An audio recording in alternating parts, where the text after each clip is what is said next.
Have you ever listened to a song and felt like you just watched an entire movie? Well, today we're diving deep into one of those. We're unpacking the dark, poetic storytelling in the song They Call It Security. It's a total masterclass in modern noir, building this incredible world of shadow and cynicism in just a few minutes. It proves the genre is alive and kicking. So, let's get into it. And bam, the song wastes absolutely no time.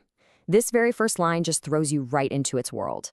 The setting isn't just a place, It's a character, a place defined by what it's hiding. This is classic noir 101. The story kicks off exactly where the light gives up. All right, so before we can really get into the story, we have to understand the stage it's set on. And man, what a stage it is. The lyrics are so deliberate, so careful in how they paint this picture for us. I mean, just look at the details here. Every single one is just dripping with decay and neglect. Peeling paint, cold, damp air, you can almost feel it, right? A single flickering lamp. This isn't a place that anyone cares about. It's forgotten. And then the lyrics just nail it, calling it a riverside warehouse of shadow and rust. I mean, that says everything you need to know, doesn't it? And this line, this is what completely redefines his job. He's not a security guard in the way we think of one. He's not protecting stuff, not inventory or assets. No. His real job is to stand watch over the darkness itself, to guard a place that society has already thrown away. Okay, now let's talk about the song's brilliant central irony. It's all about this massive, gaping chasm between the job title and the grim, grim reality of the work. You see this stark contrast all over the place. On paper, the job is called security, but in reality, it's dealing with muggings and bodies.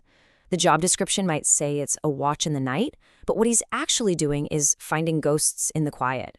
It's like the official title is just this neat, clean lie slapped on top of something way, way darker. And his nightly routine, wow, it's not just a checklist, is it? It's a ritual, a survival ritual. The lyrics say he walks step by lonely step. You can just feel that isolation. He's listening for whispers, checking his gun. He's just trying to make it to sunrise. This isn't a job about being in control. It's about pure, raw endurance. And that brings us to the chorus. This is basically the narrator's thesis statement, his cynical truth. He knows he's not really providing security. He's just stuck in this pointless, endless dance with the darkness, with fate. And that moonlight, it's not romantic. It's the cold, harsh spotlight for his grim little performance. But here's the thing. All this danger isn't just a feeling. It's not just atmosphere. The song makes it brutally clear that the stakes here are, quite literally, life and death. So as you're listening, the lyrics keep building this sense of dread. And you can't help but ask yourself, okay, so what happens when things go really wrong here? What happens when those whispers in the dark decide to answer back? And there's your answer. Just like that, the whole story pivots on this one line. That abstract threat of muggings and bodies suddenly has a name, and it's Jimmy Bo. The danger is no longer a what if. It's a memory. It's a body. And notice how the song connects this death to a specific feared spot, the old cart shack. Suddenly, the entire warehouse feels hostile. There are now known danger zones. It's like the map of this place is being drawn in blood. Chilling stuff.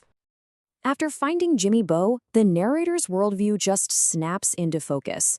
This isn't a job about prevention. It's a gamble, plain and simple. Every single shift is just another spin of the wheel. It's a dangerous game of roulette, and the house doesn't always lose. So where does all this leave us? What's the song really trying to say? Well, the answer is locked inside that central metaphor, that incredible image, the dance with the pale moonlight. This phrase, the pale moonlight dance, it's so much more than just a cool line. It's an entire philosophy. It's this deep recognition that you're stuck in a cycle you can't control.